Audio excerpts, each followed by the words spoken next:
Doctor Yasmin Rashid کو corps commander Lahore کی رہائش گاہ میں جلاؤ گراؤ کے معاملے میں بالکل معصوم بے گناہ قرار دے دیا گیا ہے، تو اس معاملہ مائنس قاسم کے ابو یا Imran Khan P T I یا پھر نئی پارٹیوں کی طرف بڑھ رہا ہے، اور کئی الیکٹیبسٹ تو جہانگیر ترین کی جیب میں پڑے رہتے ہیں۔ جماعت اسلامی کے امیر سراج الحق نے تحریک انصاف کے مایوس کارکنوں کو بھی جماعت اسلامی میں شامل ہونے کی دعوت دے دی ہے۔ جہانگیر ترین کیسے جہاز بھر بھر کے لوگوں کو پاکستان تحریک انصاف میں شامل کروا رہے تھے۔ سیاست پیسے کا کھیل ہے اور نئے بننے والے دھڑوں میں پیسے کی کمی تو نہیں ہے، لیکن بہرحال انہوں نے اپنی 1.5 اینٹ کی پارٹی بنا کر بیٹھے ہیں۔ اس گروپ کو پہلے ہی ہم خیال گروپ کا نام دیا گیا ہے۔ السلام علیکم، میں ہوں ڈاکٹر حسنین جاوید اور آپ دیکھ رہے ہیں میرا ڈیجیٹل چینل۔ بظاہر تو ایسا لگتا ہے کہ معاملہ مائنس قاسم کے ابو یا Imran Khan P T I یا پھر نئی پارٹیوں کی طرف بڑھ رہا ہے، اور سیاست پیسے کا کھیل ہے اور نئے بننے والے دھڑوں میں پیسے کی کمی تو نہیں ہے۔ جہانگیر ترین کیسے جہاز بھر بھر کے لوگوں کو پاکستان تحریک انصاف میں شامل کروا رہے تھے، وہ مناظر آج بھی عوام کو یاد ہیں، اور جہانگیر ایک بار پھر ایکٹیو ہیں اپنی پارٹی بنانے کے لیے۔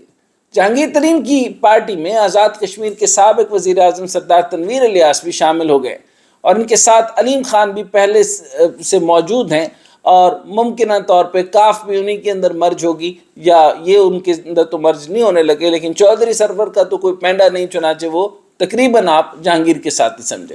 تو ان سب کے لیے وسائل اکٹھے کرنا کوئی مشکل نہیں، اور کئی الیکٹیبسٹ تو جہانگیر ترین کی جیب میں پڑے رہتے ہیں۔ جہانگیر ترین گروپ کی نئی سیاسی جماعت کے لیے عوام دوست پارٹی اور پاکستان انصاف پارٹی کے ناموں پر غور کیا جا رہا ہے، تاہم فی الحال اس حوالے سے حتمی فیصلہ نہیں ہوا۔ پاکستان تحریک انصاف کے سابق سینئر رہنما جہانگیر ترین 9 مئی کے واقعات کے بعد نئی پارٹی کے لیے سرگرم ہے، اور اس کے لیے پارٹی پی ٹی آئی چھوڑنے والوں سے بھی مسلسل رابطہ کیا جا رہا ہے۔ جہانگیر ترین پنجاب کے سابق سینئر وزیر عبدالعلیم خان سے بھی ملاقات کر چکے ہیں۔ اس کے علاوہ پیپلز پارٹی نے بھی جہانگیر ترین گروپ کو پارٹی ضم کرنے کی پیشکش کر دی ہے۔ پیپلز پارٹی پہلے ہی پنجاب اور خاص طور پر جنوبی پنجاب سے الیکٹیبلز کی بڑی تعداد کو اپنے ساتھ ملانے میں کامیاب ہو چکی ہے، اور آصف زرداری لاہور میں بیٹھ کر جوڑ توڑ میں مصروف ہیں۔ دوسری طرف مراد راس اور Hashim Dogar group which I don't think they have any worth، لیکن بہرحال انہوں نے اپنی 1.5 اینٹ کی پارٹی بنا کر بیٹھے ہیں۔ اس گروپ کو پہلے ہی ہم خیال گروپ کا نام دیا گیا ہے، اور اب وہ اس ڈیموکریٹس کا نام دے رہے ہیں، اور خبر سامنے آئی ہے کہ ہم خیال اراکین جہانگیر ترین گروپ کے ساتھ فی الحال نہیں جائیں گے، اور اراکین ڈیموکریٹس کے نام سے اپنی الگ شناخت رکھیں گے۔ گروپ میں آنے والے اراکین کی شناخت بھی فی الحال ظاہر نہیں کی جائے گی، جبکہ گروپ کو الیکشن کمیشن میں بھی رجسٹر نہیں کروایا جائے گا۔ اب یہ اپنی قیمت لگوا رہے ہیں یا پھر اپنی اہمیت ثابت کر رہے ہیں تو وہی بتا سکتے ہیں۔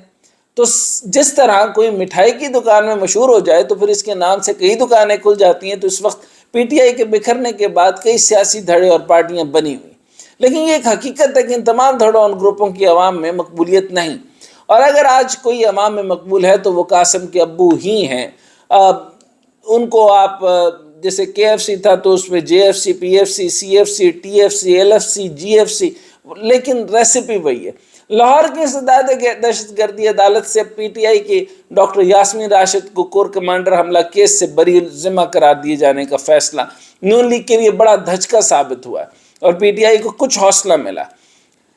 اس پر عمران خان نے ٹویٹر پر کہا تھا کہ اب جب کہ ڈاکٹر یاسمین راشد کو کور کمانڈر لاہور کی رہائش گاہ میں جلاؤ گراؤ کے معاملے میں بالکل معصوم بے گناہ قرار دے دیا گیا ہے، تو اس کے صاف مطلب یہ ہے کہ مرکزی پنجاب کی صدر کے طور پر ڈاکٹر یاسمین راشد اور پاکستان تحریک انصاف کو بطور جماعت اس جلاؤ گھراؤ میں قطعاً کوئی کردار نہیں، اور لکھا تھا کہ تحریک انصاف کے خلاف سارا کریک ڈاؤن اسی جواز کی آڑ میں کیا گیا۔ تحریک انصاف نے پرتشدد کارروائیوں کی منصوبہ بندی کی، اس بیانیے کی تو اب وقتاً دھجیاں اڑ چکی ہیں۔ اس کے بعد آج پنجاب پولیس کی طرف سے بیان سامنے آیا کہ ڈاکٹر یاسمین راشد اور دیگر ملزمان کی ریمانڈ کی استدعا پر عدالت کی جاری کردہ حکم کو چیلنج کرے گی، اور کہا کہ پنجاب پولیس نے کہا کہ 9 مئی کے واقعات میں ملوث ڈاکٹر یاسمین راشد سمیت دیگر ملزمان کو انصاف کے کٹہرے میں لایا جائے گا۔ یاسمین راشد کو تاحال رہا نہیں کیا گیا کیونکہ وہ شادمان تھانے پر حملے اور شیرپاؤ پل پر فسادات سمیت مزید 2 مقدمات میں جوڈیشل ریمانڈ پر ہے، تو یاسمین راشد تو رہا ہوتی نظر نہیں آئی۔ آ رہی ہیں. اب دیکھنا یہ ہے کہ سیاست کا اونٹ کس کروٹ بیٹھتا ہے. سب کو دیکھا دیکھی جماعت اسلامی کے امیر سراج الحق نے تحریک انصاف کے مایوس کارکنوں کو بھی جماعت اسلامی میں شامل ہونے کی دعوت دے دی ہے، کیونکہ وہ جانتے ہیں کہ تحریک انصاف کے مایوس کارکن نون لیگ اور پیپلز پارٹی کی طرف کبھی نہیں جائیں گے. سب کی نظر تحریک انصاف اور عمران خان کی سیاسی مستقبل پہ، خاص طور پر عمران خان پر کہ کیا بنے گا، اور گرفتار ہوں گے، مقدمات میں نااہل ہوں گے، یا پھر ملک بدر ہوں گے. کچھ بھی ہو سکتا ہے. یہ سب کے لیے جو ہے وہ قوم تیار ہے. لیکن دیکھنا یہ ہے کہ اب ہوگا کیا. الیکشن ہوتے تو نظر آ نہیں رہے، اور الیکشن کیسے ہوں گے، کیوں ہوں گے، کس لیے ہوں گے، اور یہ سب لوگ ایک ہی بات پہ قائم ہیں. کسی کے پاس سیاست میں اترنے کا یا الیکشن لڑنے کا کوئی جواز نہیں ہے. قاسم کے ابو نے یہ بات تو ثابت کر دی کہ الیکشن میں کلین سویپ کرنا ہے اور اس کے لیے مقبولیت دینی ہے، اور ووٹ بینک کو میں کلین سویپ یا 2/3 میجورٹی کی طرف جاؤں. تو حیران کن بات نہیں، اندر وہ ایک نون لیگ کے بڑے پرانے کہ میرے خیال میں نواز شریف کے رشتہ دار ہیں، ان کا نام میرے ذہن سے نکلتا ہے تھوڑا، لیکن انہوں نے کہا کہ ضرورت ہی کیا ہے الیکشن کی. اور اسی طریقے سے کئی اور پارٹیوں نے بھی کہا کہ الیکشن کی ضرورت ہی کیا ہے جب ہماری معاشی حالت یہ ہے. تو یہ جب میں کہہ رہا تھا کہ واقعی لوگ اس قابل ہی نہیں ہیں کہ جمہوریت سمجھ سکیں، تو میریٹوکریٹک ٹیکنوکریٹک سیٹ اپ لے آئیں. لیکن ان کا نہ سمجھنا، میں نے آج 2 سوال ایک پروگرام میں کیے کہ 2 ایلیمنٹس مجھے بتا دیں کہ فردر فوری طور پہ جو ہے وہ آپ کو تقریباً 10 دنوں کے اندر تھوڑی سی پلس جو ہے وہ آپ کو لگنا لگ جائے کہ بیٹنگ پوزیشن میں ہے. تو کوئی آپ کے پاس 2 ایلیمنٹس ہیں.